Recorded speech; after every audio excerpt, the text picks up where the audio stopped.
الحمد لله وحده والصلاة والسلام على من لا نبي بعده أما بعد فإن خير الحديث كتاب الله وخير الهدي هدي محمد صلى الله عليه وسلم وشر الأمور محدثاتها وكل محدثة بدعة وكل بدعة ضلالة وكل ضلالة في النار فأعوذ بالله من الشيطان الرجيم يا أيها الذين آمنوا أطيعوا الله وأطيعوا الرسول ولا تبطلوا أعمالكم عن أبي هريرة رضي الله تعالى عنه قال قال رسول الله صلى الله عليه وسلم كل أمة يدخلون الجنة إلا من آبى قيل يا رسول الله من آبى قال من أطاعني دخل الجنة ومن أساءني فقد آبى عن عائشة رضي الله تعالى عنها قالت قال رسول الله صلى الله عليه وسلم من عمل عملا ليس عليه أمرنا فهو رد সম্মানিত উপস্থিতি, সর্বপ্রথম আল্লাহ সুবহানাহু ওয়া তাআলার বারগাহে শুকরিয়া জ্ঞাপন করব যে আল্লাহ সুবহানাহু ওয়া তাআলা সালাতুল জুমা আদায় করার লক্ষ্যে দূর দূরান্ত থেকে এই মসজিদে সমবেত হওয়ার তৌফিক আদা করেছেন। যিনি বিচার দিবসের একচ্ছত্র অধিপতি সে রব্বুল ইজ্জাতের বারগাহে শুকরিয়া জ্ঞাপনার্থে আমরা বলি আলহামদুলিল্লাহ। অতঃপর সমগ্র মানব জাতির শিক্ষক, সমগ্র মানব জাতির পথ প্রদর্শক মুহাম্মদুর রাসূলুল্লাহ সাল্লাল্লাহু আলাইহি সাল্লামের উপর শত কোটি সালাত ও সালাম বর্ষিত হোক, আমরা বলি আল্লাহুম্মা আমিন।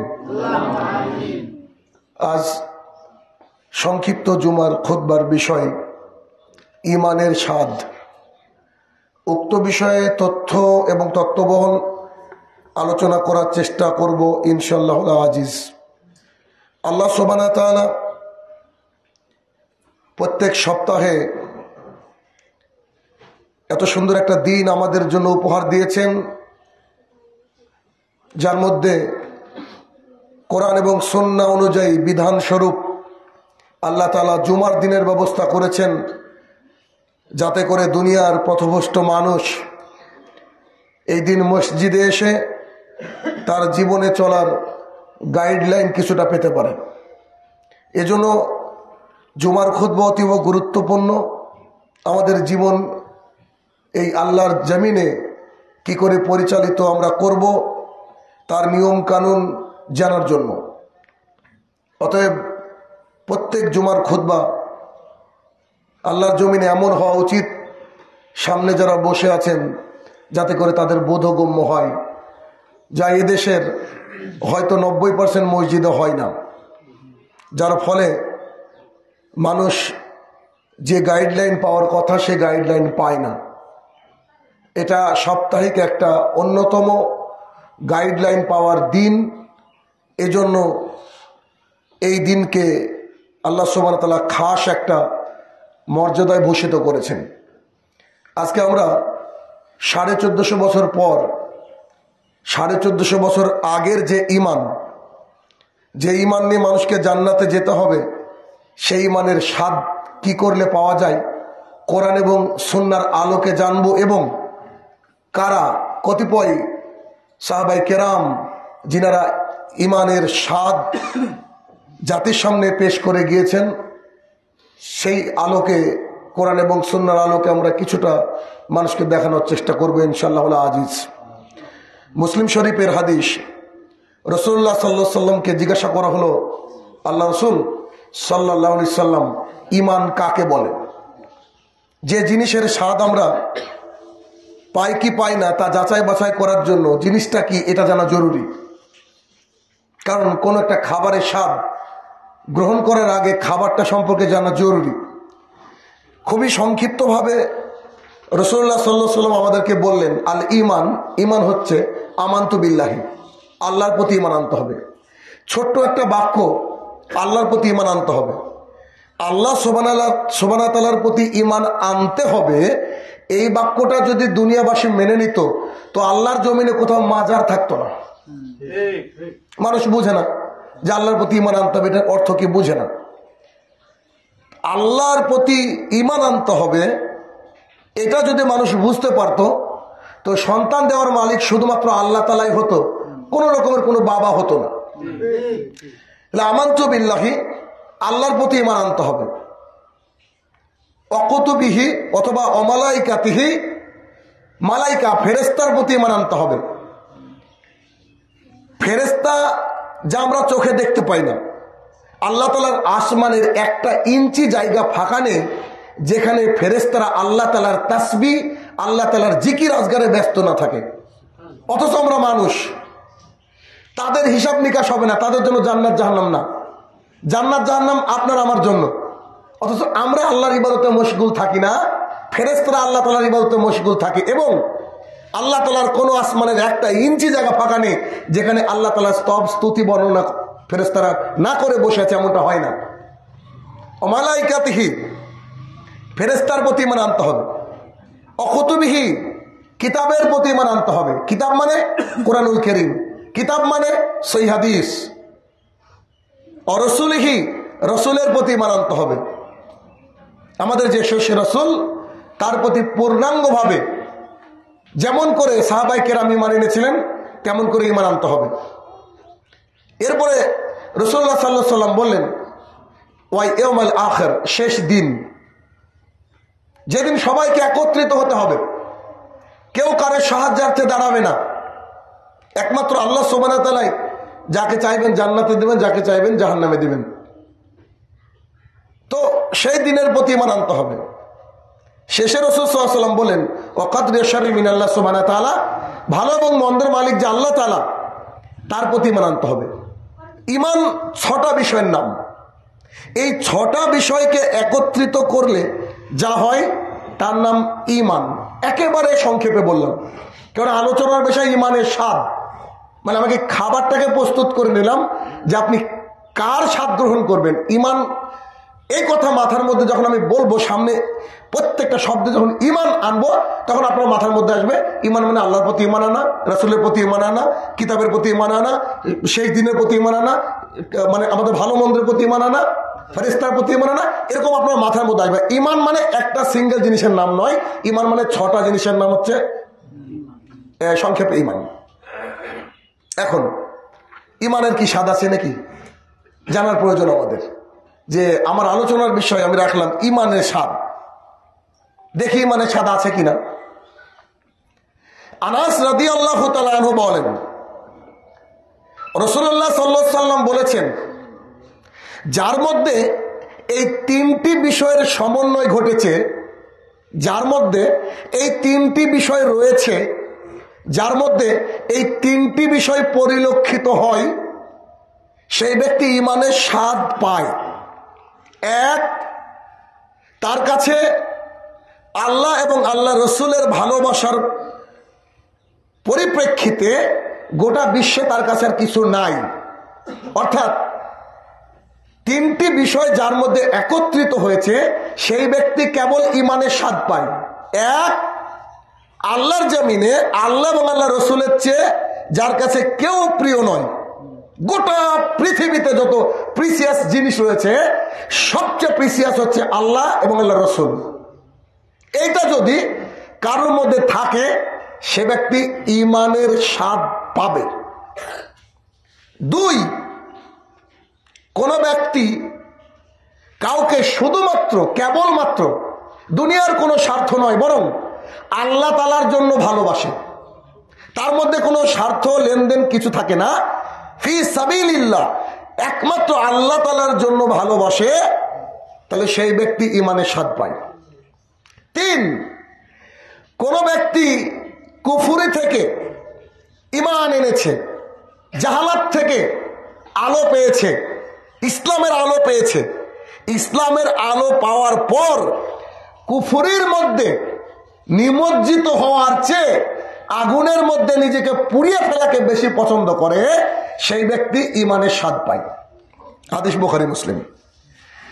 অত্র হাদিসে বোঝা গেল যে ওই ব্যক্তি ইমানের স্বাদ পাবে যার মধ্যে তিনটি গুণ থাকবে, তিনটি গুণ একত্রিত হয়ে তার মধ্যে জমা থাকবে। এক, আল্লাহ এবং আল্লাহ রসুলকে সবচেয়ে বেশি ভালোবাসতে হবে, তাদের উপরে প্রায়োরিটি পাবে না।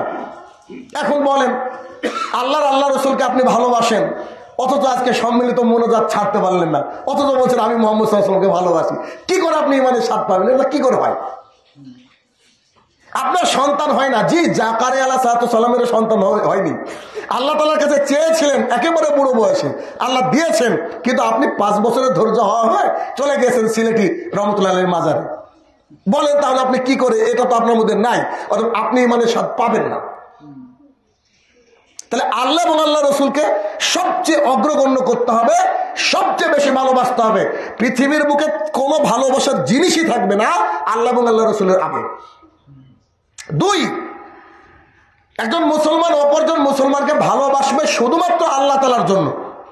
মাঝে কোনো রকমের কোনো বিজনেস থাকবে না, কোনো রকমের কোনো কন্ডিশন থাকবে না। শুধু কন্ডিশন থাকবে কি, ওই ভাই সহি তরিকার ভাই, আমি ওকে ভালোবাসি, কেন? আল্লাহ তাআলার জন্য।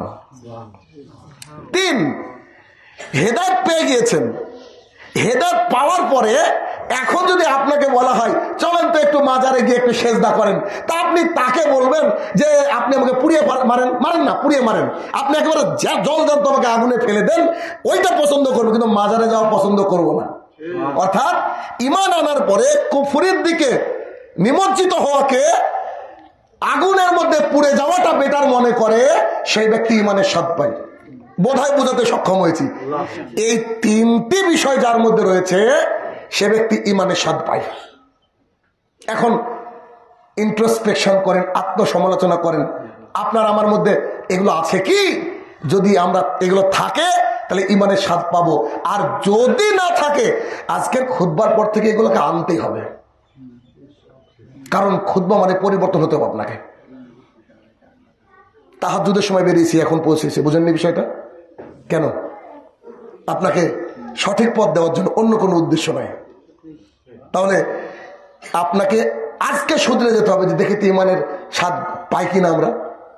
চেষ্টা করেন, আজকের পরে ইনশাল্লাহ পাবেন। আমি আশাবাদী আপনি ঈমানের স্বাদ পাবেন। বাস্তবতা দেখবেন খুতবা শেষে ইনশাল্লাহ ঈমানের স্বাদ পাবেন।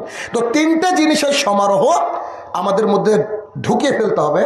যদি না থাকে তাহলে এগুলাকে আমাদেরকে কি করতে হবে? রিফর্ম করতে হবে, অথবা নতুন করে ইনস্টল করতে হবে। রাজি আছি না? জি। আচ্ছা, আসেন ঈমানের স্বাদ যারা পেয়েছিলেন তাদের দিকে একটু তাকায়। প্রথম বাক্য, আল্লাহ এবং আল্লাহ রসুলের চেয়ে প্রিয় পৃথিবীতে কিছু নাই, কিচ্ছু নাই। ইয়াসিরের পরিবার, 3 জন মানুষ প্রাথমিকভাবে, ইয়াসির, স্ত্রী সুমাইয়া, ছেলে আম্মার। ইয়াসির, সুমাইয়া, এই 3 আল্লাহ তাআলার গোলাম। রাসূলুল্লাহ সাল্লাল্লাহু আলাইহি ওয়াসাল্লামের দাওয়াতের প্রাথমিক দিকে ইসলাম গ্রহণ করলেন। ইসলাম গ্রহণ করার পর যখন আবু জেহেল বুঝতে পারলো যে তারা ইসলাম গ্রহণ করেছে, তারা আল্লাহ এবং আল্লাহ রসুলকে মেনে নিয়েছে, তো তার গ্রুপ নিয়ে তার বাড়িতে গেল। যাওয়ার পরে ইয়াসিরকে বলছে, তুমি বুদ্ধিমান মানুষ, তোমাকে বলছি বাপদাদার ধর্মে ফিরে আসো। কার কথা শুনে তুমি আব্দুল্লাহর বেটার দিনকে গ্রহণ করলা? তুমি ফিরে আসো। যদি কথায় ফিরে না আসো আমরা কিন্তু ব্যবস্থা করব। তো ইয়াসির বললেন, ঠিক আছে, ব্যবস্থা করেন। এখন আমাদের কাছে আল্লাহ এবং আল্লাহ রসুলের চেয়ে প্রিয় আল্লাহর জমিনে কিছু নাই। তো তাদের ঈমানকে যাচাই বাছাই করার জন্য একটা পরীক্ষা হলো। তপ্ত বালুকময় প্রান্তর, সাধারণত দুপুরে সৌদি আরবের মানুষ বেরায় না। তো এরকম রাস্তার পাশে একেবারে বালু গনগন গনগন করছে। মা, বেটা, স্বামী 3 জনকে নিয়ে চলে গেছে। লোহার বর্ম পরিয়ে দিয়েছে আবু জেহেলের গ্রুপ, পরিয়ে দিয়ে রোদ্রের মধ্যে দরদর দরদর করে ঘামছেন আর বলছেন, বল তোরা কি দিন ত্যাগ করবি? তখন বলছে আল্লাহ এবং আল্লাহ রসুলকে গ্রহণ করেছে। তারপরে অত্যাচার শুরু করে দেওয়া হলো। সন্তানের সামনে মাকে আর পিতাকে টর্চার করা হচ্ছে। এখন আপনি বুঝেন তো নিজেকে, আম্মার মনে করেন আপনার মা বাবার উপরে অত্যাচার হলে ইমান কি থাকবে আপনার? আমার তো মনে হয় না যে থাকবে। তখন অত্যাচার করতে করতে করতে করতে ইয়াসিরকে মেরে ফেলা হলো রোদের মধ্যে বেঁধে, একেবারে অত্যাচার করতে করতে মেরে ফেলা হলো। সুমাইয়া রাদিয়াল্লাহু তাআলা আনহাকে বলা হচ্ছে, তুমি যদি তোমার বাপ দাদার ধর্মে না ফিরে আসো, অর্থাৎ মুহাম্মাদের দিনকে যদি না ত্যাগ করো সাল্লাল্লাহু আলাইহি ওয়াসাল্লাম, তাহলে তোমার লজ্জাস্থানে যে বর্ষা দেখছো না, এটা দিয়ে ছুঁড়ে মেরে তোমাকে হত্যা করবো। সুমাইয়া রাদিয়াল্লাহু তাআলা আনহা বললেন, আল্লাহ এবং আল্লাহর রাসূলকে গ্রহণ করে নিয়েছি, তারা আমার কাছে সবচেয়ে প্রিয়। করেন যা অত্যাচার করবেন, তবে আমি এটার উপরে টিকে থাকবো, আশহাদু আল্লা ইলাহা ইল্লাল্লাহ ওয়া আন্না মুহাম্মাদুর রাসূলুল্লাহ, এটার উপরে আমি টিকে থাকবো। আবু জাহাল করলো কি, বর্ষা দিয়ে তার লজ্জাস্থান বরাবর খুঁচিয়ে খুঁচিয়ে তাকে হত্যা করলো। আর একটা রেওয়ায়েতে এসেছে যে দুই দিকে দড়ি বেঁধে উটকে দিয়ে ঘোড়াকে দিয়ে তার মিডিল দিয়ে ফেলে দেওয়া হয়েছিল। ইসলামের প্রথম শহীদ যে নারী, তিনি হচ্ছেন এই আম্মার এর আম্মা, অর্থাৎ ইয়াসিরের স্ত্রী সুমাইয়া রাদিয়াল্লাহু তাআলা আনহা। রাসূলুল্লাহ সাল্লাল্লাহু আলাইহি ওয়াসাল্লাম দৃশ্যটা দেখছেন যাওয়ার সময়, কিছু করার নেই তার। তিনি যাওয়ার সময় দৃশ্যটা দেখছেন, দেখার পরে আম্মার তখনও বেঁচে আছে, আম্মার ছেলে আব্দুল্লাহ ছিল। তো তখন রাসূল সাল্লাল্লাহু আলাইহি ওয়াসাল্লাম তাদেরকে দেখে বলছে, ও ইয়াসিরের পরিবার, তোমরা ধৈর্য ধারণ করো, আমি দেখতে পাচ্ছি আল্লাহ সুবহানাহু ওয়া তাআলা তার কাছে তোমাদের জন্য জান্নাতে ঘর নির্মাণ করেছেন। ইমানের স্বাদ, গোটা পৃথিবী তাদের কাছে কিছু মনে হয়নি। নিজের জীবন যে কত প্রিয় হতে পারে একটা মানুষের, তা আপনার আমার চেয়ে কেউ আর ভালো জানে। অথচ তাদের জীবনের কোনো মূল্য তারা দেয়নি। কেন? তারা আল্লাহ এবং আল্লাহ রসুলকে গ্রহণ করেছে, এবং এমন ভাবে দৃঢ়ভাবে গ্রহণ করেছে, গোটা পৃথিবী একদিকে চলে যাক, কিন্তু আল্লাহ এবং আল্লাহ রসুলের ভালোবাসায় আমরা ইমানের উপরে টিকে থাকবো। ওয়াল্লাহি, আল্লাহর কসম করে বলছি, এইভাবে কেউ দৃঢ় থাকতে পারে না যতক্ষণ না সে ইমানের স্বাদ পায়। ইমানের স্বাদ যে কত মজার, যদি না কেউ ইমানের স্বাদ পায়, অসম্ভব। কি করে টিকে থাকবে? কি আছে বলেন? রাসূল সাল্লাল্লাহু আলাইহি ওয়াসাল্লাম বলেছে, মারা গেলে জান্নাত পাওয়া যাবে। জান্নাত পাওয়া যাবে 1450 বছর ধরে শুনছি, কি করলাম আমরা? বলেন জান্নাতের জন্য কি করলাম? কিন্তু তারা শুরুতেই এমন কিছু কোরআনের আয়াতও নাজিল হয়নি, শুরুর দিকে বেনিফিটের কথা তেমন কিছু নাজিল হয়নি, কিন্তু শুরুর দিকে এমন ইমান আনলেন তারা, আল্লাহ এবং আল্লাহ রসুলকে এত প্রায়োরিটি দিলেন ওই হাদিস অনুযায়ী যে তারা জীবন দিয়ে দিলেন, কিন্তু আল্লাহ এবং আল্লাহ রসুলের ভালোবাসাটাকে বুকের মধ্যে জিয়ে রাখলেন। এটা কি ইমানের স্বাদ ছাড়া সম্ভব? কত স্বাদ তারা পেয়েছিলেন। এটাকে বলা হয় ইমানের স্বাদ, এটাকে বলা হয় ইমানের স্বাদ। বিলাল রাদিয়াল্লাহু তাআলা আনহু, হাবশী গোলাম, যখন তার মালিকের কাছে অত্যাচারিত হচ্ছেন, তিনি শুনেছেন আমার নাকি একজন প্রতিপালক আছে, এক আহাদ। এটা শোনার পর তিনি অত্যাচার সহ্য করছেন। তাকে যে অত্যাচার করা হয়েছিল, যখন আবু বকর রাদিয়াল্লাহু তাআলা গেলেন কিনতে, 10 স্বর্ণ মুদ্রা দিয়ে যখন কিনছেন, তখন উমাইয়া তাকে দাঁড়িয়ে বলছে, একে এত মার মেরেছি, এতটা অকেজো করে দিয়েছি, এর কোনো কাজই নাই, জীবনে কাজ করে খেতে পারবে না, একেবারে ইউজলেস করে দিয়েছি। কিন্তু তিনি কায়দা করে কৌশল করে বাঁচতে পারতেন, কিন্তু তিনি বলেছিলেন আহাদ। তাকে মাঠের মধ্যে ফেলে দেওয়া হয়েছে, তার বুকের উপরে জুতো দিয়ে দললে মুছলে শেষ করে দেওয়া হচ্ছে, বুকের উপরে অসহনীয় পাথর দেওয়া হচ্ছে, তারপরে বলছে যে আহাদ। তখনও কি বলছে? আহাদ। তারপরে যখন হচ্ছে না, তখন কিছু ইয়াং ছেলেকে দিয়েছে, যাও একে নিয়ে যাও। তো বিলাল রাদিয়াল্লাহু তাআলা গলায় দড়ি বেঁধে ওই বালুর মধ্যে দিয়ে টানছে, আর ছেলেরা মাঝে মাঝে পাথর দিয়ে দেহটাকে কেটে দিচ্ছে। মানুষের গায়ে রক্ত কি করে বেড়ায় তারা দেখছে, ফিনকি দিয়ে রক্ত বেড়াচ্ছে। তখন বিলালকে বলছে, বলো তোমার হালাত কি? বিলাল বলছে আহাদ। বলেন কোন স্বাদ পেয়েছিল? বলেন আপনার আমার অবস্থা কি? কি যে স্বাদ পেল?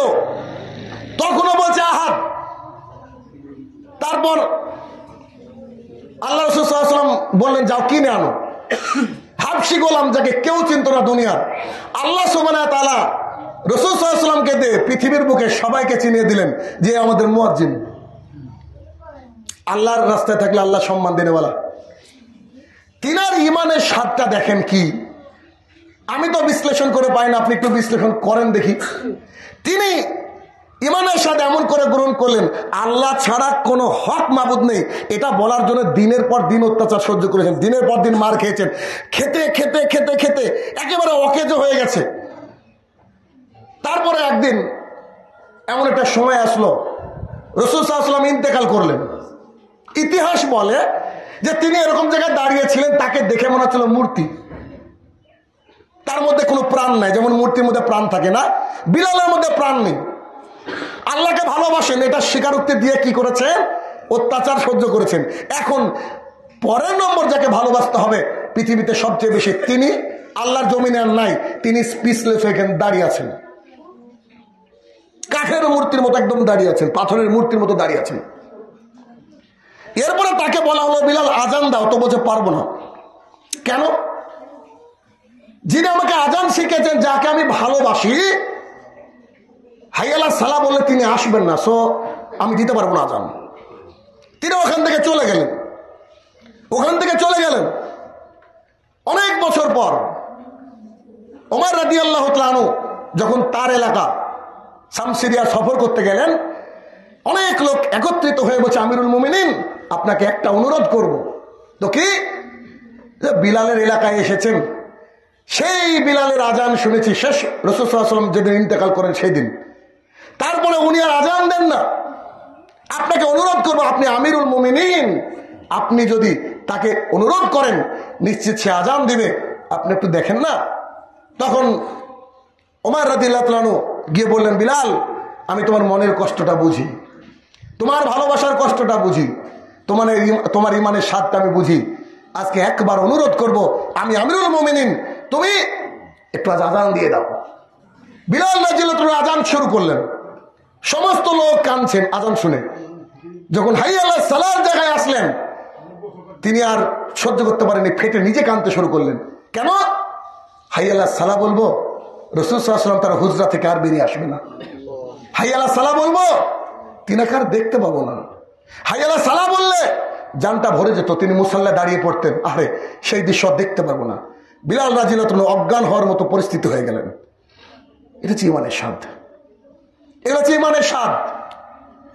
এই ইমানের স্বাদকে আমাদের মধ্যে আছে, এই স্বাদকে আমাদের মধ্যে গ্রহণ করতে পেরেছি। এখন আমরা আমাদের মধ্যে জেনারেট করতে হবে, তৈরি করতে হবে। যতক্ষণ না পর্যন্ত আমরা ইমানের স্বাদ পাবো ততক্ষণ আমাদের কাছে দুনিয়া অনেক বড় মনে হবে, অনেক বড়।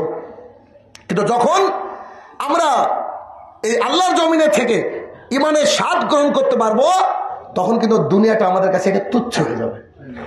আর এটাই প্রয়োজন, এটা আমাদের জন্য প্রয়োজন, ইমানের স্বাদ। আরে ইমানের স্বাদ দেখেন, মুসআব ইবনে উমাইর রাদিয়াল্লাহু তাআলা আনহু, সবাই জানি নাম মুসআব ইবনে উমাইর। মক্কার বুকে রাসূলুল্লাহ সাল্লাল্লাহু আলাইহি ওয়াসাল্লামের পরে যদি সবচেয়ে কেউ সুন্দর মানুষ থাকে তো মুসআব ইবনে উমাইর, লাইক আ হিরো, অসাধারণ দেখতে।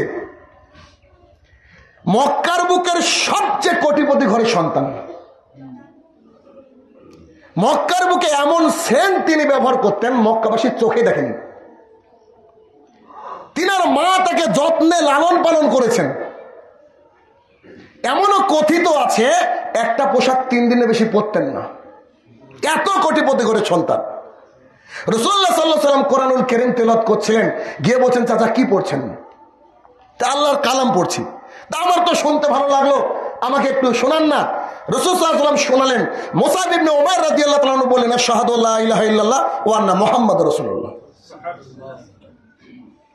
রাসূল সাল্লাল্লাহু আলাইহি ওয়াসাল্লাম তাকে সিলেকশন করলেন। সিলেকশনের আগে একটু ঘটনা আছে। মুসআব ইবনে উমাইর রাদিয়াল্লাহু তাআলা আনহু তার আম্মাকে গিয়ে বলেন, আম্মা আমি আল্লাহ এবং আল্লাহ রসুলকে গ্রহণ করেছি। তার পায়ে জিনজির দিয়ে বেঁধে দেওয়া হলো, চেন দিয়ে। যতক্ষণ না তুমি এই ধর্ম ত্যাগ করবা অতক্ষণ তোমাকে বাড়ির থেকে বাইরে বেরোতে দেবো না। ছেলে বললো ঠিক আছে, দেখেন, ট্রাই করেন। যখন দেখলো যে না, কলিজার টুকরা সন্তান এভাবে হয় না, মা তাকে ইমোশনালি ব্ল্যাকমেল করানোর জন্য বলছে, বেটা তুমি যদি এই ধর্ম ত্যাগ না করো, তোমার বাপ দাদার ধর্মে না ফিরো, আমি তোমার মা এক গ্লাস পানি পান করবো না, মারা যাব। এই কথা বলতেই মুসাব ইবনে উমাইর রাদিয়াল্লাহু তাআলা আনহু বলছেন যে আম্মা, তোমার মতো 100টা মা যদি মারা যায়, আমি মুহাম্মদ সাল্লাল্লাহু আলাইহি ওয়াসাল্লামের দিন থেকে ফিরবো না। তার মাকে বলছে, কলিজার টুকরো। মা বলছে তো মেন্টাল কেস, পাগল হয়ে গেছে, অবস্থা খারাপ। হ্যাঁ, আমি পাগল হয়ে গেছি আল্লাহ এবং আল্লাহ রসুলের ভালোবাসায়। যে পাগল আমাদের হওয়া উচিত। আমরা এত কিছু জানার পর পাগল হতে পারিনি। তিনারা কতটুকু দিন পেয়েছিলেন? শুরুতে কেবল একটা দুটো আয়াত নাজিল হচ্ছে, তারপরে তিনি বাধ্য হলেন তার ছেলেকে ঘর থেকে ছেড়ে দিতে। রাসূল সাল্লাল্লাহু আলাইহি ওয়াসাল্লাম বিচক্ষণ ছেলে, তাকে নিযুক্ত করলেন ইসলামের ইতিহাসে প্রথম শিক্ষক মুসাব বিন উমাইর রাদিয়াল্লাহু তাআলা আনহু। তাকে পাঠালেন মক্কা থেকে মদিনায়, প্রথম শিক্ষক, জেনে রাখেন। তো তিনি মক্কা থেকে মদিনায় গেলেন, দ্বীন ইসলাম শিক্ষা দিতে লাগলেন। তিনার দ্বীন ইসলাম শিক্ষার একটা ঘটনা বলি আপনাকে। এমন ছিল, তিনি যখন দাওয়াতের কাজ করছেন, একজন গোত্রপতি এসেছেন, তরবারি খুলে নিয়ে এসে বলছে, বেটা শুনলাম তুমি নাকি এলাকার মানুষকে গুমরাহির মধ্যে ঢেলে দিচ্ছ। তো বলছে, চাচা তরবারিটা রাখেন, আপনি আমার বাক্য শুনেন, যদি আমার বাক্য খারাপ লাগে আমি চলে যাব, আর যদি আমার বাক্য ভালো লাগে তো শুনবেন। কি সুন্দর কথা, ইয়াং ছেলে, দেহ শক্তি আছে, তারপরে তো দেখেন কত সুন্দর কথা। তো সে তরবারিটাকে গেড়ে দিয়ে বলছে, বল বেটা দেখি তুই কি বলিস। কিছুক্ষণ বলার পরে বলছে, ইসলাম গ্রহণের তরিকা কি? ওই গোত্রপতি তো যান, গোসল করে আসেন। ইসলামটা এত সুন্দর, আপনার আমার চরিত্র দেখে মানুষ মুগ্ধ হয়ে যাবে। এই মুসাব ইবনে উমাইর রাদিয়াল্লাহু তাআলা আনহু এরকম ভাবে দিন প্রচার করতে লাগলেন। সময় হয়ে গেল যুদ্ধের। রাসূল সাল্লাল্লাহু আলাইহি ওয়াসাল্লাম তার হাতে দিলেন ঝান্ডা। তিনি উহুদের প্রান্তরে যুদ্ধ করছেন, তুমুল ভাবে যুদ্ধ করছেন। বিচক্ষণ মানুষ,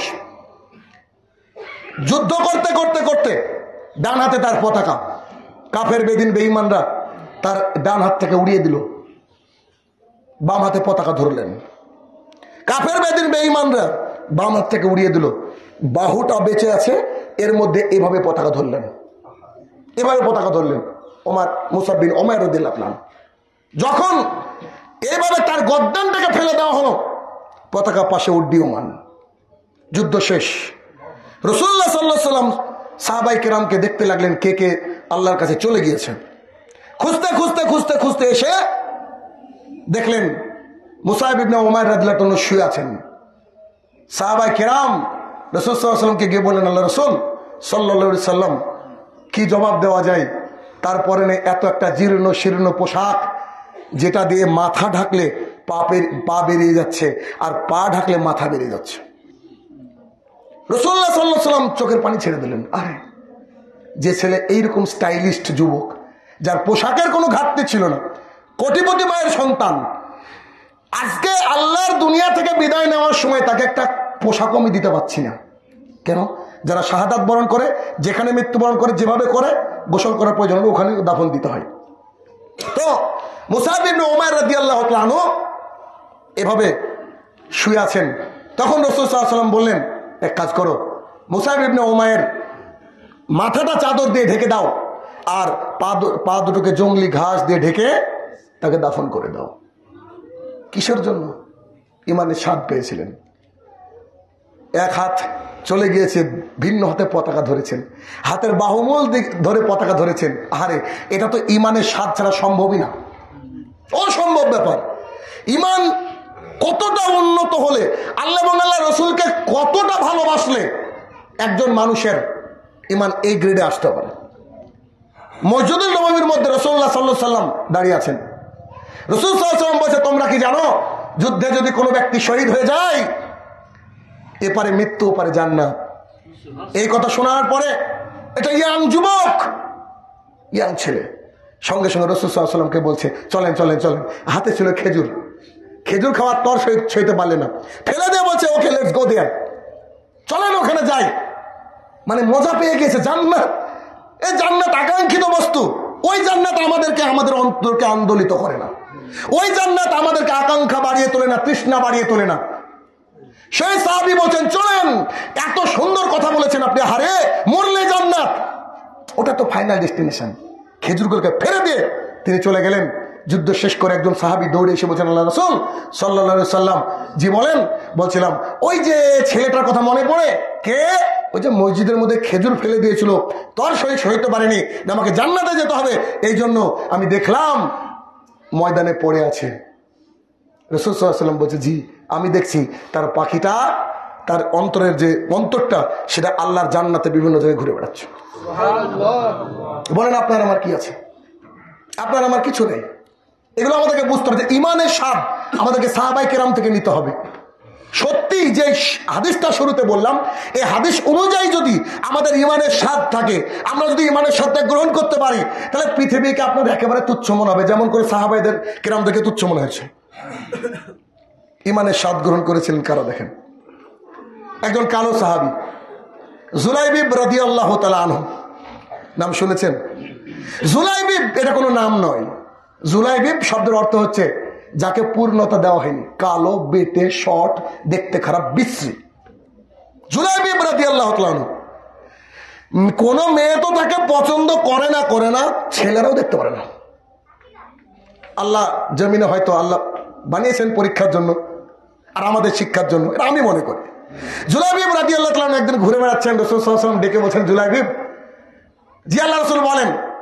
তো জুলাইবিব রাদিয়াল্লাহু তাআলা বলছেন যে আল্লাহ রাসূল, জান্নাতে একটা হুরের ব্যবস্থা করার জন্য আমার জন্য।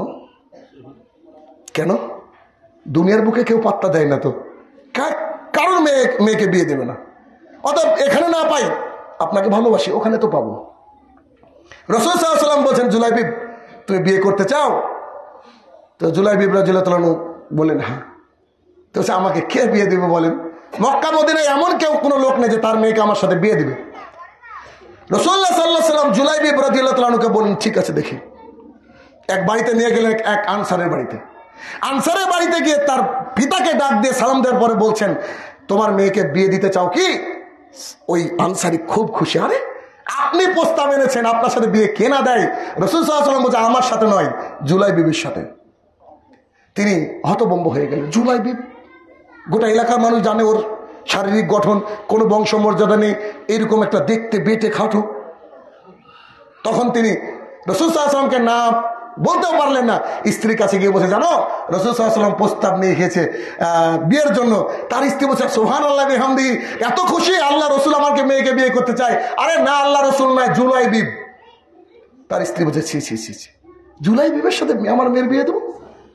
এটা হয় নাকি? তখন মেয়ে ঘর থেকে শুনে বলছে যে, তোমরা কি জানো না আল্লাহ সুবহানাহু ওয়া তাআলা কি বলেননি রাসূল সাল্লাল্লাহু আলাইহি ওয়াসাল্লামের ফয়সালাকে তোমাদেরকে মেনে নিতে হবে? তোমরা কি আলোচনা করছো? তোমরা এগুলো বাদ দাও, আমি বিয়ে করার জন্য প্রস্তুত, আমাকে বিয়ে দিয়ে দাও। জুলাইবিব রাদিয়াল্লাহু তাআলা আনহুর বিবাহ হয়ে গেল।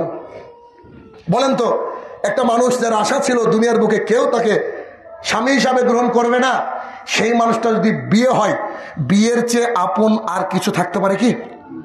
অসম্ভব। কারণ বিয়ে তো হবে না, সবাই জানে, কনফার্ম, সেও জানে।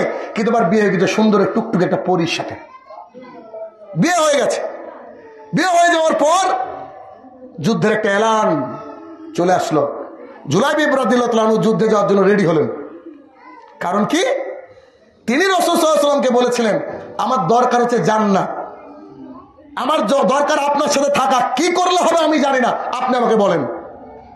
এতদিন প্রত্যাশিত থাকার পরে, তৃষ্ণিত থাকার পরে যে মানুষটার বিয়ে হয় তার তো আর কিছু চাওয়ার থাকে না। তারপরেও যখন যুদ্ধের এলান হয়ে গেল, বুকের মধ্যে ঘন্টা বাজছে, আহারে আমাকে তো জান্নাত পেতে হবে, দুনিয়ার জীবন তো ক্ষণস্থায়ী, আমি আল্লাহ এবং আল্লাহ রসুলকে ভালোবাসি, আর আল্লাহ এবং আল্লাহ রসুলকে ভালোবাসার অন্যতম জায়গা আমাকে জান্নাতে থাকতে হবে। শ্বশুরের কাছে কোন রকম কানে পৌঁছে গেল, তখন তার শ্বশুর তাকে বলছে, তোমার জন্য তো এই যুদ্ধ এসেনশিয়াল না, প্রয়োজনীয় না, তুমি না গেলেই পারো। এমন না যে রাসূল সাল্লাল্লাহু আলাইহি ওয়াসাল্লাম সবাইকে ডেকেছে। শ্বশুরের কথায় কর্ণপাত না করে জুলাইবিব রাদিয়াল্লাহু তাআলা আনহু চলে গেলেন, কালো সাহাবী, সে যুদ্ধের প্রান্তরে। তুমুল যুদ্ধ হচ্ছে। যুদ্ধ শেষ হয়ে গেল। যুদ্ধ শেষ হয়ে যাওয়ার পর রাসূলুল্লাহ সাল্লাল্লাহু আলাইহি ওয়াসাল্লাম সাহাবায়ে কেরামকে বলছে, দেখো আমাদের কে কে আল্লাহর কাছে চলে গিয়েছে। খুঁজতে খুঁজতে খুঁজতে খুঁজতে সবাই সবাইকে খুঁজছে, নিজের আত্মীয় পরিজন ইত্যাদি খুঁজে। একজন সাহাবী এসে বলছেন, আল্লাহ রাসূল সাল্লাল্লাহু আলাইহি ওয়াসাল্লাম, রাসূল সাল্লাল্লাহু আলাইহি ওয়াসাল্লাম জানতেন না যে জুলাইবিব গিয়েছেন, জানলে হয়তো তিনি তাকে যেতে দিতেন না। রাসূল সাল্লাল্লাহু আলাইহি ওয়াসাল্লাম কি খবর দেওয়া হলো যে জুলাইবিব পড়ে আছে একটা জায়গায়। তখন রাসূল সাল্লাল্লাহু আলাইহি ওয়াসাল্লাম গিয়ে দেখলেন যে 1 2 3 4 5 6 7 7জন ব্যক্তির পরে 8 নম্বর ব্যক্তি হচ্ছে জুলাইবিব রাদিয়াল্লাহু তাআলা।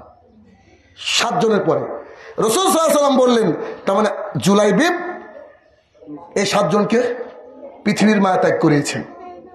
এই 7 জনকে হত্যা করে সে 8 নম্বর ব্যক্তি, অর্থাৎ এই 7 জনকে সে হত্যা করেছে। রাসূল সাল্লাল্লাহু আলাইহি ওয়াসাল্লাম প্রথম জুলাইবিবকে কোলের উপরে তুলে নিলেন,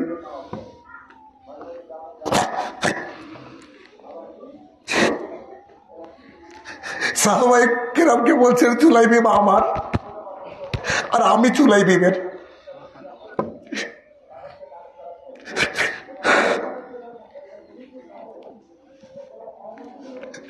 কত বড় সৌভাগ্য সেই ব্যক্তির, যে ব্যক্তিকে আল্লাহ রাসূল বলেছে ও আমার আর আমি জুলাইবিবের। সাহাবায়ে কেরাম এই দৃশ্য দেখলেন, নিজের কোলের উপরে যেমন বাচ্চাকে তুলে নেওয়া হয় তেমন করে জুলাইবিবকে কোলের উপরে তুলে নেন রাসূল সাল্লাল্লাহু আলাইহি ওয়াসাল্লাম। তুলে নেওয়ার পরে নিজে হাতে রাসূল সাল্লাল্লাহু আলাইহি ওয়াসাল্লাম কবরে রাখলেন। কেন? এর পেছনে কারণ কি? এর পেছনে কারণ রাসূল সাল্লাল্লাহু আলাইহি ওয়াসাল্লাম সাহাবায়ে কেরামকে বলেছিলেন, তোমরা আজকে থেকে জেনে রাখো জুলাইবিব আমার আর আমি জুলাইবিবের। সুবহানাল্লাহ বিহামদিহি।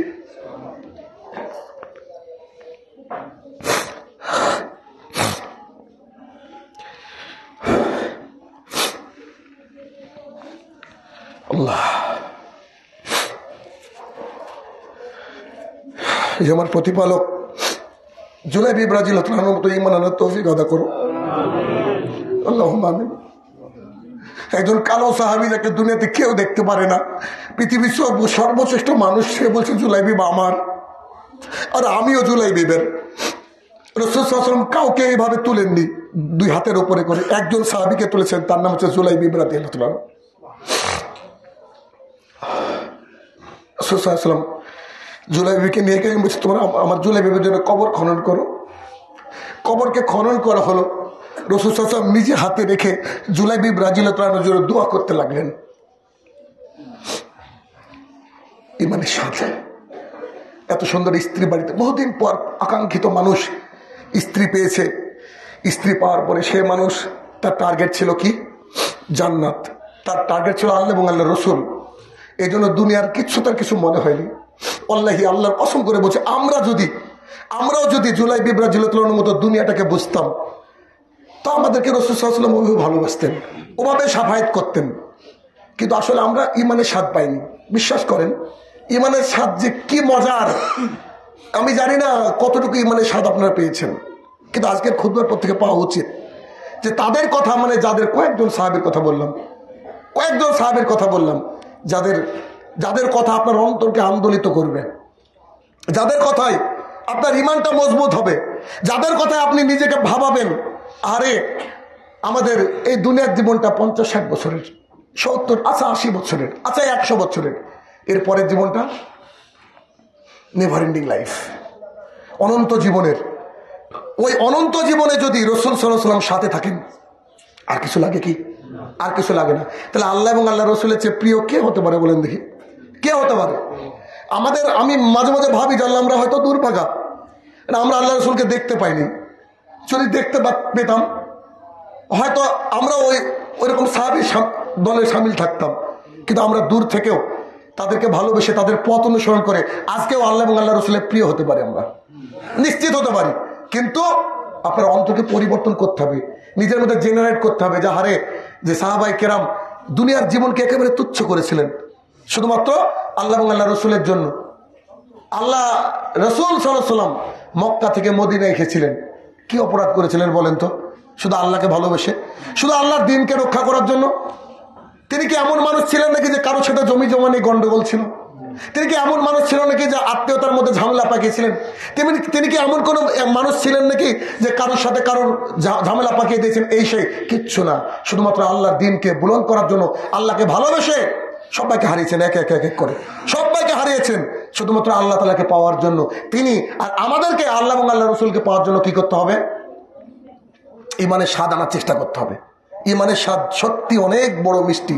যদি আমি জানি না কজন উপভোগ করতে পারছেন, টুকটাক উপভোগ করি যে ইমানের স্বাদ যে কত মজার।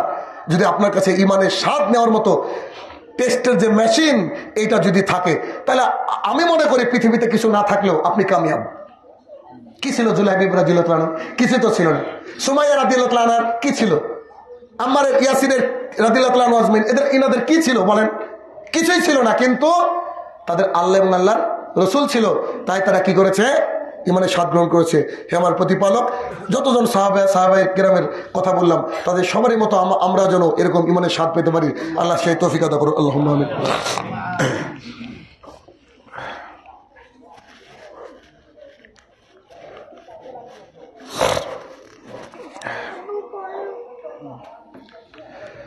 আলহামদুলিল্লাহি ওয়াহদাহু ওয়াসসালাতু ওয়াসসালামু আলা মান লা নাবিয়্যা বা'দা, আম্মা বা'দ। আলোচনা হচ্ছিল ইমানের স্বাদ।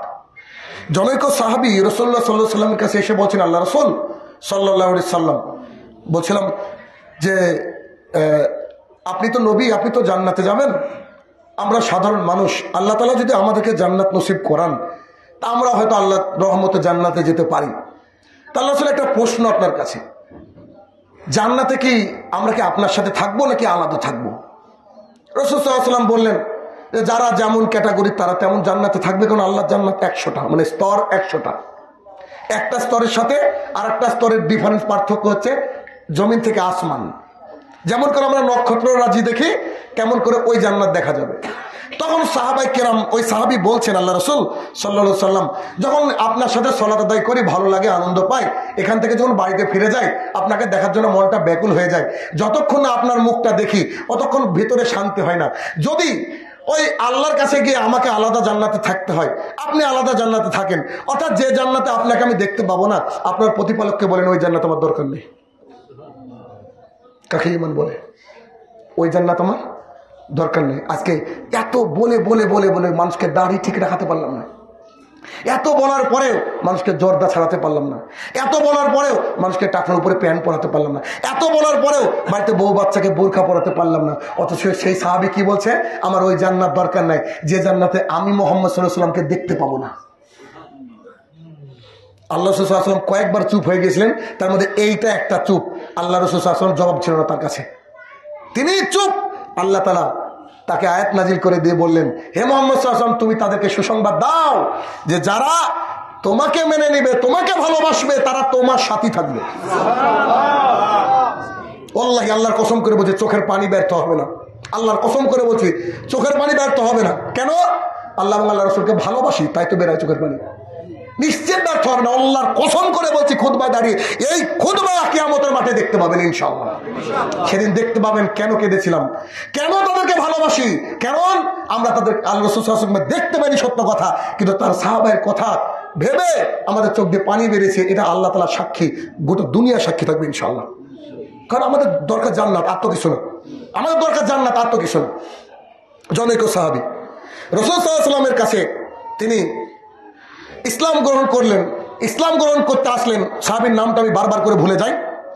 মানে মক্কা থেকে মদিনা আসার পথে তার বাড়ি ছিল, তার পিতামাতা আগেই মারা গিয়েছে, তো তিনি আগে ইসলাম গ্রহণ করেছেন আর কি। মানে সাহাবায়ে কেরাম ওই রাস্তা দিয়ে ব্যবসা বাণিজ্য যেতেন, আর জিজ্ঞাসা করতেন আচ্ছা আল্লাহ রাসূল সাল্লাল্লাহু আলাইহি ওয়াসাল্লাম কেমন, ইত্যাদি ইত্যাদি করে ইসলাম গ্রহণ করেছেন। করার পর যখন তিনি দেখলেন যে তার চাচা এত ভালোবাসে, কোটিপতি চাচা খুব ভালোবাসে, ভাবলেন যে চাচা কবে ইসলাম গ্রহণ করবে, তাহলে চাচাকে আমার ইসলাম গ্রহণের কথাটা বলবো। গোপনে রেখেছেন। চাচা কিন্তু নিজের ছেলে চেয়ে ভালোবাসে, কারণ বাপ মা মারা যাওয়া এতিম মানুষ। বুঝে একদিন আমার চাচাকে দেখলাম যে না, চাচা তো দেরি করছে, ইসলাম গ্রহণ করে না। আমি ভাবলাম যে আর দেরি করা যাবে না, রাসূল সাল্লাল্লাহু আলাইহি ওয়াসাল্লামের সঙ্গে সাক্ষাৎ করতে হবে। তাই একদিন বলছেন যে চাচা একটা কথা বলবো বলে অনেকদিন ধরে ভাবছি, তো আপনি যদি কিছু মাইন্ড না করেন। আচ্ছা বলো বেটা, তুমি যা চাও আমি দেওয়ার জন্য প্রস্তুত। চাচা আমি আল্লাহ এবং আল্লাহ রসুলের দিনকে গ্রহণ করেছি। চাচা বলছে আমি তোমাকে ত্যায্য পুত্র করলাম, এক বাক্য। তোমাকে যা দিয়েছিলাম আমি সমস্ত স্থাবর সম্পত্তি থেকে বঞ্চিত করলাম। বুঝছে চাচা, আর কিছু? তোমার পরনে যে পোশাক ওটাও খুলে দাও। সাহাবী খুলে দিলেন। ইমানের স্বাদ দেখেন। একটা শুধু চাদর ছিল, সে চাদরটা এমনভাবে ঢাকলেন যাতে লজ্জাস্থান ঢাকে, আর উপরের বডির এক অংশ ঢাকে। হাঁটতে শুরু করলেন মহা আনন্দে, ইমানের স্বাদ। কোটিপতির জীবন যাপন করছিলেন, মাল্টিমিলিয়নারি সন্তান, যা চান তখন তাই পান। সেই সন্তান রাসূল সাল্লাল্লাহু আলাইহি ওয়াসাল্লামের সঙ্গে সাক্ষাৎ করার জন্য চলতে লাগলেন। চলতে চলতে চলতে চলতে যখন মদিনার বুকে পৌঁছালেন, তখন তার কাপড়টা যেতে যেতে ফেটে গেছে, দু আলাদা হয়ে গেছে। রাসূল সাল্লাল্লাহু আলাইহি ওয়াসাল্লামের সঙ্গে সাক্ষাৎ করার পর যখন এই ঘটনা বললেন, রাসূল সাল্লাল্লাহু আলাইহি ওয়াসাল্লাম সাহাবীর নাম দিয়েছিলেন দুই চাদরওয়ালা। মানে একটা ফেটে দুটো হয়ে গিয়েছিল, শুধুমাত্র দ্বীন ইসলামের জন্য, শুধুমাত্র দ্বীন ইসলামের জন্য। আরে তারা কি মজা পেয়েছিলেন, এর ভেতরে কি রয়েছে, ইমান কি একটা জিনিস। আমি অনেকদিন আগে একটা ঘটনা বলেছিলাম, অনেকদিন আগে। এটা ঘটনা একটা, দুজন সাহাবী যুদ্ধে যাচ্ছে, যেতে যেতে এরকম একটা মসজিদ পড়েছে। তো যুদ্ধে যাওয়ার সময় সাহাবীদের নিয়াত থাকতো যে আজকে আমরা কি কি করব। তো দুজন সাহাবী 2 রাকাত সালাত আদায় করে, একজন দোয়া করলেন আর একজন দোয়া করলেন। তো ও ওকে বলছে যে আচ্ছা তুমি কি দোয়া করলা? আমি দোয়া করলাম আমি যেন যুদ্ধে গিয়ে অনেক কাফেরকে শেষ করে দিয়ে অনেক গনিমতের মাল পাই, অনেক গনিমতের মাল পাই। আচ্ছা তাই? আর তুমি? আমি একটা দোয়া করেছি, আমি একটা দোয়া করে রাস্তায় চলতে চলতে এত দূর এই অংশটুকু নাই দেখিতে আছে। তিনি চললেন, চলে যাওয়ার পর যুদ্ধ যখন চলছে তুমুল ভাবে, আল্লাহ তাআলা ইনার নিয়ত কবুল করেছেন, উনার নিয়ত কবুল করেছেন। আরো একজন সাহাবী যার কথা আমি বললাম না, তিনি করেছেন কি, আল্লাহর কাছে দোয়া করেছিলেন। দোয়াটা কি জানেন? আল্লাহ আমি যুদ্ধ করব, অনেক কাফেরকে শেষ করে দেব, শেষ করে দেওয়ার পর কোন কাফের, বলশালী একটা কাফের এসে যেন আমার কান আর নাক কেটে দেয়। মানুষের শরীরের সবচেয়ে সৌন্দর্য জিনিস, আর নাক কাটা মানে তোমরা বুঝি, কান আর নাক কেটে দেয়। তো সেই সাহাবী যুদ্ধ করতে করতে তার কান এবং নাককে কেটে দেওয়া হলো। আরেকজন সাথের সাহাবী গনিমতের মাল যখন জোগাড় করছিলেন, জোগাড় করতে করতে করতে সেই মালকে তুলে হঠাৎ উপরের দিকে তাকিয়ে দেখলেন সুতোর মধ্যে, একটা সুতোর মধ্যে তার নাক আর দুটো কান ঝোলানো, তার নাক আর কান ঝোলানো। তখন তিনি সাহাবায়ে কেরামকে কাহিনী শোনালেন যে আমরা আস্তে আস্তে একটা মসজিদ পড়েছিল, আমরা 2 রাকাত করে সালাত আদায় করেছিলাম, আমরা আমাদের অন্তরের জন্য আল্লাহর কাছে তামান্না করেছিলাম, নিয়াত করেছিলাম, আমি নিয়াত করেছিলাম অনেক কাফেরকে শেষ করে যেন আমি গনিমত পাই। আল্লাহ তাআলা আমাকে অনেক কাফেরকে শেষ করে গনিমত দিয়েছে।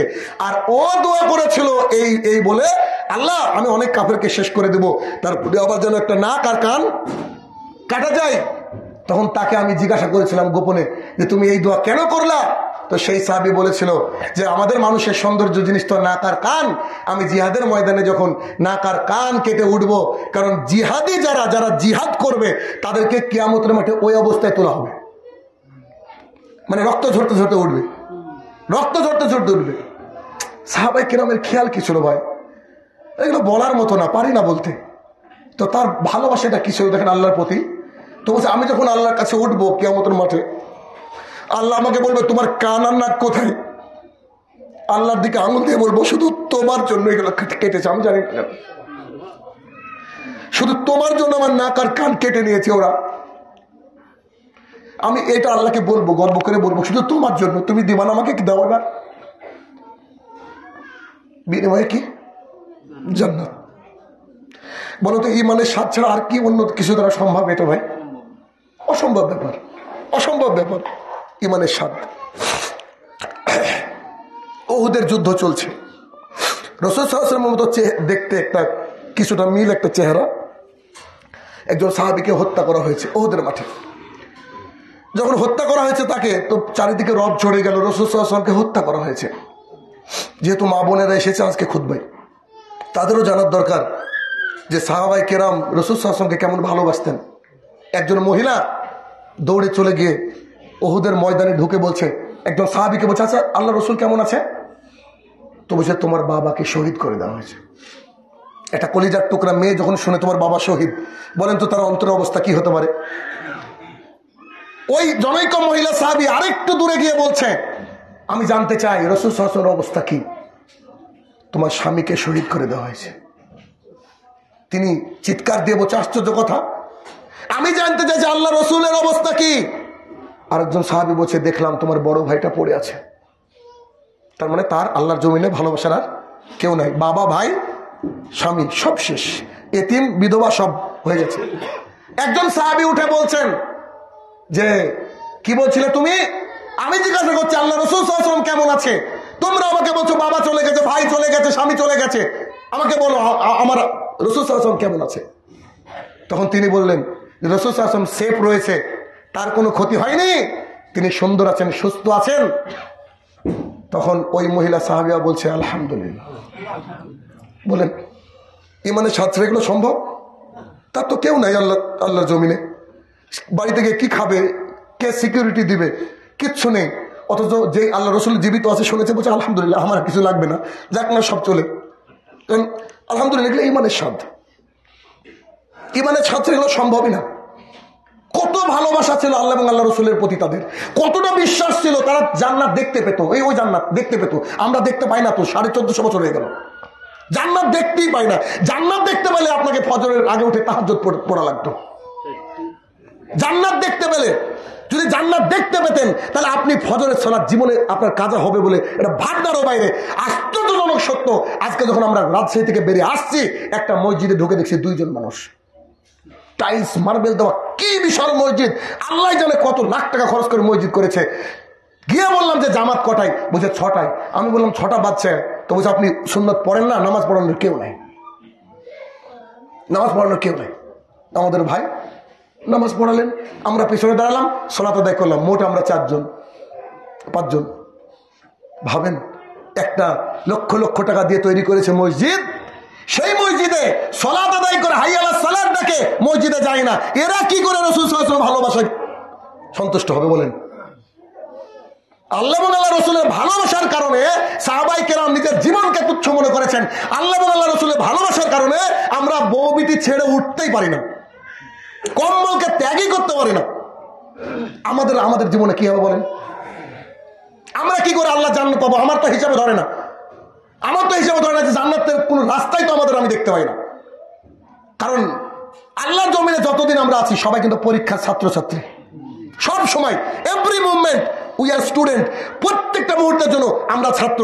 কখন যে ডাক চলে আসে মালিকের, এটা কেউ জানে না। পৃথিবীর কোনো টেকনোলজি বলতে পারবে না যে আপনি কবে মারা যাবেন। এজন্য সবসময় রেডি থাকতে হবে, সবসময় রেডি থাকতে হবে। মুখে সবসময় ইস্তেগফার লেগে থাকবে আপনার, আলহামদুলিল্লাহ, সুবহানাল্লাহ, আলহামদুলিল্লাহ, লা ইলাহা ইল্লাল্লাহ, সব সময় চলবে আপনার। শুধু বাথরুম বাদ দিয়ে, সহবাস করার সময় বাদ দিয়ে, দিন রাত এটা চলবে। কেন? কখন যে ফেরেশতা সে তুলে নিয়ে চলে যায়, আর তো সময় পাবো না। ভাড়া বাড়ির মালিক তাও তো সময় দেয়, সামনে মাসে বেতন না দিতে পারলে তোমাকে বের করে দেবো, কিন্তু এই মালিক কোনো সময় দেয় না। এজন্য আসুন আমরা আমাদের ইমানকে কি করি? নবায়ন করি, আমরা আমাদের ইমানকে জাগরিত করি, আমরা আমাদের ইমানের স্বাদকে গ্রহণ করি। হয়তো কিছুটা খুতবা শুনলেন, চোখ দিয়ে পানি বেরোলো, ইমোশনাল হয়ে গেলেন, এটা যেন, এই চার্জটুকু যেন শুধু এখনই হলো, 2 ঘন্টা থাকলো, 4 ঘন্টা থাকলে এমন না হয়। যতদিন আপনি বাঁচবেন অতদিন পর্যন্ত এরকম বরকরার রাখার চেষ্টা করতে হবে। কারণ পৃথিবীতে কেউ কারণ নয়, কেউ কারণ নাই, একমাত্র আল্লাহ সুবহানাহু ওয়া তাআলা আমাদের মালিক। তিনি চাইলে আমাদেরকে জান্নাতে দিতে পারেন, আবার তিনি চাইলে জাহান্নামে দিতে পারেন। আজকের খুতবার বোনাস হাদিস, শেষ হাদিস, বুখারী 4949 হাদিস নম্বর, মানে 4949 নম্বর হাদিস। আলী রাদিয়াল্লাহু তাআলা আনহু বলেন, আশ্চর্য হাদিস, নিজেকে যাচাই করা হাদিস। আলী রাদিয়াল্লাহু তাআলা আনহু বলেন, রাসূলুল্লাহ সাল্লাল্লাহু আলাইহি ওয়াসাল্লাম বলেছেন, একটা জানাজায় গেলাম, আলী রাদিয়াল্লাহু তাআলা বলেন রাসূল সাল্লাল্লাহু আলাইহি ওয়াসাল্লামের সাথে একটা জানাজায় গেলাম, তো তিনার হাতে একটা কিছু ছিল, তিনি মাটি এরকম করে নাড়ছিলেন, কিছু একটা আঁকছিলেন, কি করছিলেন। হট করে চোখটা তুলে, মুখটা তুলে রাসূল সাল্লাল্লাহু আলাইহি ওয়াসাল্লাম বলছেন, সাহাবীরা তোমরা কি জানো প্রত্যেকটা মানুষকে জান্নাত এবং জাহান্নামের জন্য আল্লাহ তাআলা সৃষ্টি করে দিয়েছে, অর্থাৎ কে জান্নাতে যাবে আর কে জাহান্নামে যাবে এটা পূর্বে থেকে কনফার্ম। কথা বুঝছেন কিনা? পূর্বে থেকে কনফার্ম। আপনার মনে যে কোশ্চেন, সাহাবারা ওই কোশ্চেন করেছিল, আল্লাহ রাসূল সাল্লাল্লাহু আলাইহি ওয়াসাল্লাম ঠিক আছে তাহলে ছেড়ে দিই ইবাদত করা, এটার উপরে ভরসা করলে তো জান্নাত জাহান্নাম, আল্লাহ তো আগে লিখে রেখেছে।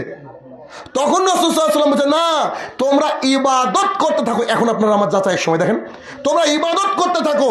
আল্লাহ তাআলা যার জন্য যাকে সৃষ্টি করেছে সেই কাজটা তার জন্য করা সহজ। না বুঝতে পারেন আপনি, একটু বুঝাই। আপনি সিনেমা দেখছেন, আপনি ব্লু ফিল্ম দেখছেন, আপনি সুদ খাচ্ছেন, আপনি ঘুষ খাচ্ছেন, আপনার এগুলো ভালো লাগে, ভিতরে খুব একটা খারাপ লাগে না, তার মানে বুঝে নিতে হবে যে আল্লাহ তাআলা আপনাকে জাহান্নামের জন্য সৃষ্টি করেছে। আপনি সালাত আদায় করতে আসছেন, আপনি সিয়াম পালন করছেন, সবসময় সুবহানাল্লাহ আলহামদুলিল্লাহ জিকির আজকার করছেন, তার মানে আল্লাহ তাআলা আপনাকে জান্নাতের জন্য সৃষ্টি করেছে। আপনার কাজ জান্নাতে যাওয়ার জন্য আল্লাহ সহজ করে দিয়েছে, আর তার কাজ জাহান্নামে যাওয়ার জন্য সহজ করে দিয়েছে। এখন আপনি ভাবেন কোন দিকে আছেন, বুঝে নিবার আপনি। এই একটা হাদিস বুখারীর 4949 মনেও থাকবে, সুন্দর হাদিস। এই হাদিস দিয়ে আপনি যাচাই বাছাই করতে পারবেন আসলে আপনার জন্য কি রেখেছে আল্লাহ, জান্নাত থেকে জাহান্নাম। দেখেন আপনি কোন কাজে ব্যস্ত আছেন, দেখেন আপনি কি দাড়ি চাষাতে ব্যস্ত, আপনি কি ওই টেবিলের তলা দিয়ে ঘুষ নিতে ব্যস্ত, আপনি কি করতে ব্যস্ত, আপনার কাজ দিয়ে বুঝতে পারবেন যে আল্লাহ তাআলা আপনাকে জাহান্নামের জন্য সৃষ্টি করেছে। তবে চাইলে আপনি পরিবর্তন করতে পারেন, বুঝেননি? আপনি যদি হাদিস শোনার পর বলে আরে আমি কি করলাম, এতদিন কি করেছি দেখি ভালো কাজ করা, আল্লাহ তাআলা যদি আপনাকে জান্নাতের জন্যই সৃষ্টি করে, আল্লাহ তাআলা আপনাকে কি করবে, কাজগুলো করা সহজ করে দিবে। যেমন আমাদের ফজরে উঠতে অসুবিধা হয় না, শয়তান আমাদেরকে ধোঁকা দিতে পারে না, অসম্ভব। শয়তান ধোঁকা দিয়ে একদিন ঘুমিয়ে রাখবে, এটা শয়তানের 14 গোষ্ঠী পারে না। কেন জানি না কেন, কিন্তু ভয় তো লাগে, কারণ একদিন নষ্ট হয়ে গেলে আল্লাহর কাছে কি জবাব দেবো, এই যে টেনশন। সুবহানাল্লাহ আলহামদুলিল্লাহ আল্লাহু আকবার এগুলো পড়তে পারি কেন, যে আল্লাহ তাআলা সহজ করে দিয়েছে। অনেক মানুষ ইচ্ছা করলেও সালাতের সময় থাকে না। দেখেন, খেয়াল করে দেখেন, আপনাদের মধ্যে অনেকে we are very busy right now, so we have no power to go there mosque and pray 5 times in a day। আমরা মনে মনে বলি আরে আমার এত কাজ ভাই, কখন নামাজ পড়তে যাবো, এই সেই দেখেন ব্যস্ত, তার মানে you are going to the hell fire of জাহান্নাম, আপনাকে জাহান্নামে যেতে হবে। তাহলে এখন থেকে আজকে থেকে আপনি উল্টে যান, দেখেন তো একটু উল্টে যান, যারা ওই রাস্তায় রয়েছেন, দেখি তো আজকে থেকে দাড়ি চাষবো না, দেখি তো প্যান্টে এখনই গিয়ে কাটবো আজকে, দেখি তো আজকে ইনশাল্লাহ আজকে থেকে যতদিন বাঁচবো শয়তানের সাথে চ্যালেঞ্জ, 5 ওয়াক্ত সালাত আদায় করবো, করবো।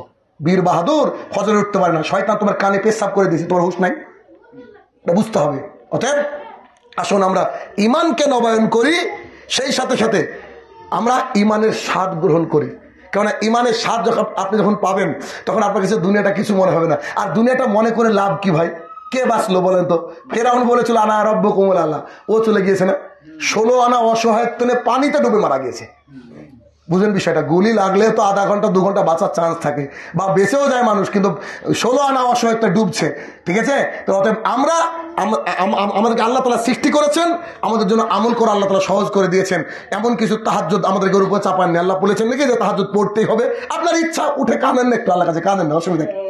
অতএব চেষ্টা করেন যে আমরা ইমানের রাস্তায় থাকি, আর যখন ইমানের রাস্তায় থাকবেন তখন দেখবেন ইমানের স্বাদ যে কি মজার, আপনাকে বলে বোঝাতে পারবো না, কি যে মজার এটা বলে বোঝাতে পারবো না। অতএব হে আমার প্রতিপালক, আমরা যেন এই বুখারীর হাদিস অনুযায়ী আমাদের কাজকে, তুমি জান্নাতে যাওয়ার কাজকে সহজ করে দাও, আল্লাহুম্মা আমিন।